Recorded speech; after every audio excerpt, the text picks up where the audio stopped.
पिछले दिनों पलामू नवा बाजार थानेदार लालजी यादव ने थाने में फांसी लगाकर आत्महत्या कर ली। इस खुदकुशी के बाद कानून के पहरेदारों पर ही सवाल उठने लगे। पलामू एसपी चंदन कुमार सीधे तौर पर सवालों के घेरे में हैं। लोग ये सवाल उठा रहे हैं कि सिस्टम में जमे गंदगी को आखिर कौन साफ करेगा। देखिए ये रिपोर्ट। सिस्टम का रखवाला ही सिस्टम से हार गया। थानेदार लालजी यादव ने लगा ली फांसी। सवालों के घेरे में एसपी चंदन कुमार। बेहद कम उम्र और स्मार्ट चेहरे में दिख रही ये तस्वीर नवा बाजार के थानेदार लालजी यादव की है, जो अब इस दुनिया में नहीं है। इन्होंने अपनी जिंदगी खुद ही खुदकुशी करके खत्म कर ली। जिस पलामू नवा बाजार थाने के वे थानेदार थे, वहीं उनकी जिंदगी का आखिरी दिन भी साबित हुआ।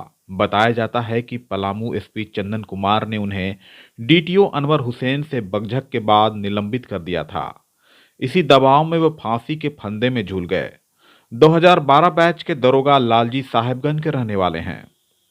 परिजन इस आत्महत्या पर पूरी तरह से बिफरे हुए हैं और सीबीआई जांच और दोषी अफसरों के खिलाफ कार्रवाई की मांग की है। मांग है कि इसका जरूर सीबीआई जांच कराया जाए। इससे पूर्व में उनके अधिकारी से अनबन हुआ था, जिसके कारण वो कुछ दिन से दबाव में थे और उनको सस्पेंड भी किया गया था। तो वो मानसिक रूप से प्रताड़ित थे और वो मतलब कि रांची से अपना काम करा रहे थे। उनके साथ में था उनका ड्राइवर। ये लोग ड्राइवर 8 बजे रात तक कल उनको छोड़ के गया है घर पे। बोले कि पूरा स्वस्थ था और किसी तरह का परेशानी नहीं था, लेकिन उनका अधिकारी लोग उन पे दबाव बनाया गया है, जिसके कारण हम लोग चाह रहे हैं कि उसका सीबीआई जांच हो और उनके परिवार के सदस्य को किसी को नौकरी। इस खुदकुशी के पीछे वरीय अधिकारी के दबाव और तनाव को जिम्मेदार माना जा रहा है। इसके साथ ही उस कार्यशैली और प्रताड़ना को दोष दिया जा रहा है जिसके जरिए सिस्टम की सांस अटकी जा रही है। इसी का नतीजा रहा कि लालजी जैसे जवान लड़के ने जान दे दी। झारखंड सरकार के पूर्व मंत्री केएन त्रिपाठी इस घटना को संगीन और सिस्टम में जमे सिस्टमेटिक करप्शन को मानते हैं, जिसकी लड़ाई लालजी नहीं लड़ सके। उन्होंने दोषियों के खिलाफ कड़ी कार्रवाई और सजा 2 साल 3 साल 4 साल नौकरी करने के बाद वह पुलिस फोर्सेस का दबाव नहीं झेल पा रहा है और वो सुसाइड कर रहा है। क्या कारण है? जिस तरह सुसाइड हुआ और जिस तरह जनसमर्थन उमड़ा, उससे यही लगा कि उस व्यक्ति के साथ कहीं ना कहीं सिस्टम ने अन्याय किया। और वह अन्याय क्या है? ये पूरे लोग जान रहे हैं कि पुलिस सिस्टम में सिस्टमेटाइज करप्शन है। ऊपर से लेकर के नीचे तक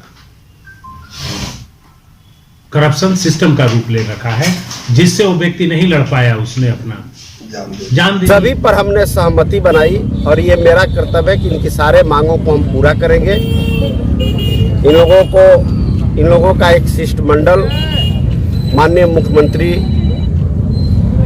जी, डीजीपी साहब और गृह सचिव से भी भेंट कराएंगे। इसकी जांच भी उस तरीके हो और आश्रित के परिवार को नौकरी और मुआवजा कैसे मिले। एक होनहार थानेदार की मौत के बाद साहेबगंज में भी लोगों का गुस्सा चरम पर है। लाजमी है कि विरोध की चिंगारी सुलगेगी और आग का रूप लेगी और सवाल पूछेगी कि आखिर दूसरों की जान बचाने वाला एक कानून का रखवाला अपने ही जान का प्यासा क्यों बन बैठा।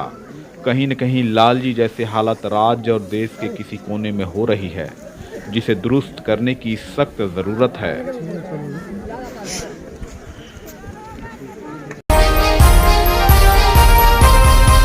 वनांचल टीवी 24 लाइव।